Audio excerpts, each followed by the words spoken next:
for farmers who have been stitched up by this government. Yep. So don't sit there and accuse us. So why are you laughing? Why are you laughing while we're watching? Because it's a funny song. This is Britain's Newsroom with Ben, Leo and me, Nana Akua. We're also joined by political commentator Kane Blackwell and Matthew Stadlen, the broadcaster and contributor. Good morning to you both.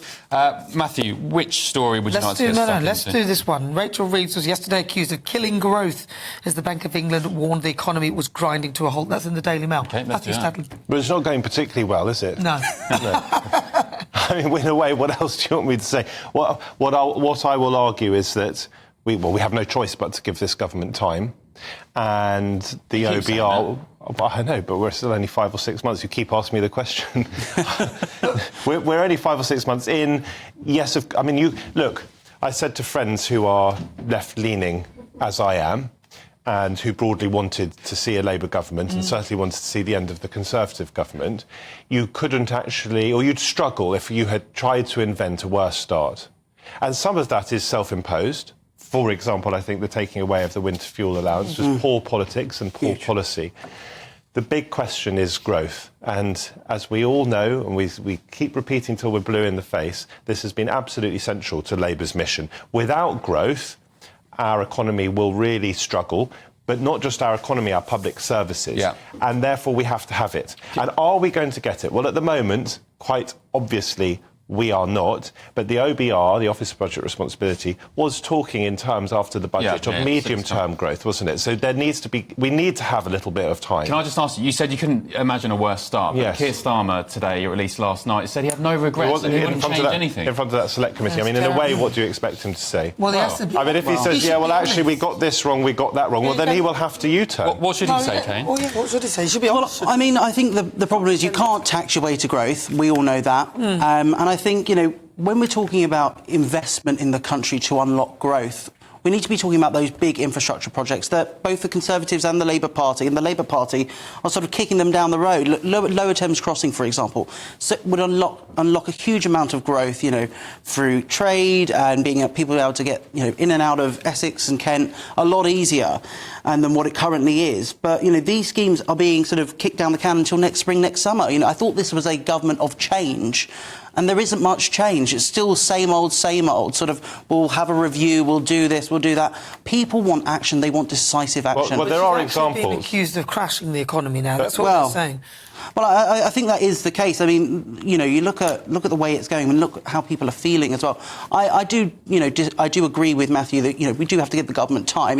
We can't, just currently just say it's all going to be fixed in 1 minute. No. Because things do take time. Government does take time. Objectively appalling. No, I mean, I don't think it was. It really is. Yeah, but then they've also added to it by then giving train drivers a huge amount of money. I think you guys are all roughly on the same page, and I'm not. What makes you think? I think it has been a poor start. I think you're on the same page as well. You even admitted that this has been a terrible start. I think it has been a poor start. However, why has it been a poor start? Yes, some self-inflicted damage, some naivety, some acclimatising to becoming a party of power after being a party of opposition for so long, but the inheritance was awful. We had minimal growth under the Tories. Sunak took us in to a recession, remember, and he was only Prime Minister for less than 2 years. Stop there 1 second. The fastest growing economy but what are we comparing it to, Ben?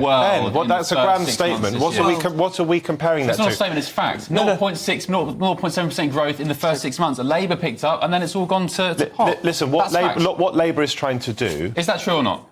What it is comparing minimal growth with even smaller growth. So it's not a great story, is it? 0.7% is better than 0.1%. It is better, and I've said it is, but I'm trying to give you explanations for this. And let me give you something else, because this, I think, is worth saying. Labour are trying to fix the foundations. Well, you're laughing, but let me make my point. Look, guys, invite me on so that I can put another side of the argument. And this side of the argument is that they have invested in the NHS. They are investing in schools. Keir Starmer, on page 14 of The Sun, if there are any Sun readers out there left, is saying that he's going to put £1.6 billion, yes, it's not as much as is needed, to attempt to start to fix the pothole problem. If you have potholes, cars break down, people can't get to work. It's the same with trains. If you don't pay train drivers and they strike, you can't get the economy moving. Labour is trying to fix some of these deep-rooted problems, and if it can fix them, then it gives a chance for growth. Do you not think that's a little bit of a sideshow? Yes, I want my potholes to be fixed. Councils will deal with budgets and they may even replace the roads. But there's far bigger problems that Labour should be dealing with. I think if you ask a lot of if you ask a lot of people who go around their daily lives, potholes would be quite high up on what actually makes their life miserable. It's good it's on the list, and it's great, and the councils will deal with that. But specifically... Well, they haven't been dealing with it sufficiently, and it's good that they're doing that, but I think there's some other issues that people would like the Labour Party to address. And I think that starts with things like immigration. Yeah, no, I wouldn't disagree. I mean, you know, I've been a campaigner for many, many years, a grassroots campaigner, and knocking on doors, potholes is a huge, huge issue. But, I mean, this however it is, billion pounds, you know, 1.6, you know, we actually, the Conservative Party, had actually committed 8 billion from the HS2 money to actually go on things like potholes and other sort of infrastructure projects. I don't think you guys should be mentioning HS2. And 11 years until 2034. So how is 1.6 billion going to even at the absolute core of this, I accept that it may turn out to have been a mistake to tax small businesses, right? I accept that, and I was sceptical at the time, and we will have to see what the long-term damage is, or whether it helps.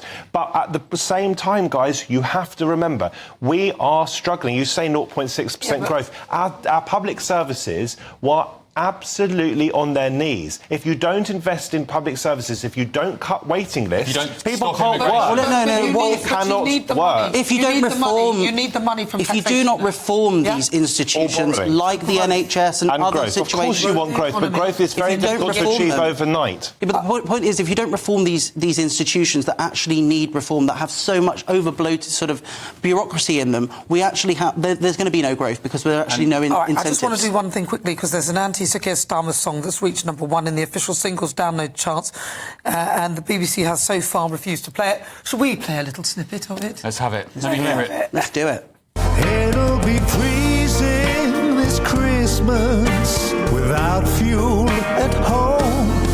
It'll be freezing this Christmas while Keir Starmer's warm. It'll be cold, so cold, without fuel at home this Christmas. She told me that she doesn't get out of bed till midday because she didn't want to turn the heating on.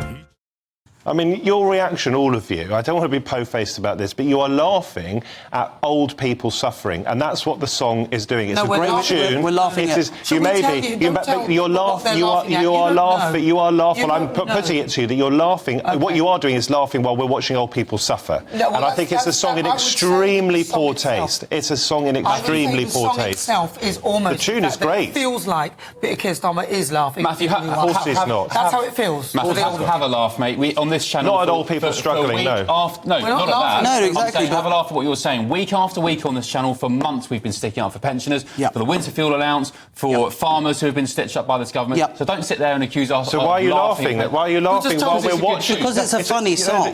But you're watching old people suffering. I can't laugh at that. I find no humour in it at all. I've already told you I thought it was a mistake politically and policy-wise. The one thing I will not be doing is laughing at a song where we're watching old people struggling and apparently freezing to death. It's actually the words, and what people are laughing at is the fact that actually it's an irony that Keir Starmer stood on a plinth of integrity, and he never mentioned it in his manifesto, and we're listening to the words. And in a sense, it's such a disgrace. How can you sit there and accuse us of laughing at pensioners when the work and the graft and the attention we've given on this issue, when it's your party, Matthew, the people you come on this channel to support, who have implemented this policy? You are the joke here, unfortunately. No, but that's just an ad hominem. You're calling me a joke. I'm criticising you for laughing while we're watching pensioners struggle. It's a policy that I've already called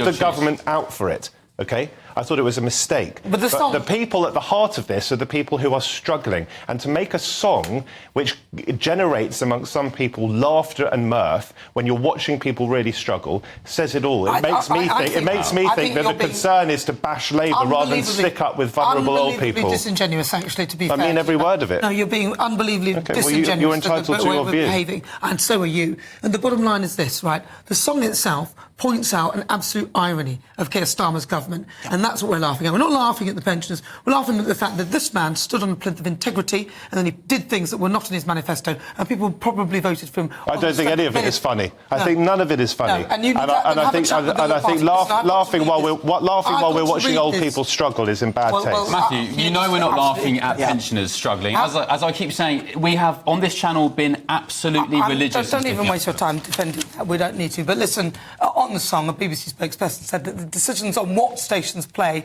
are always made with the relevant audiences and context in mind. Right, so that's that. Thank you very much, Matthew Stadlen, and also Kane Blackwell.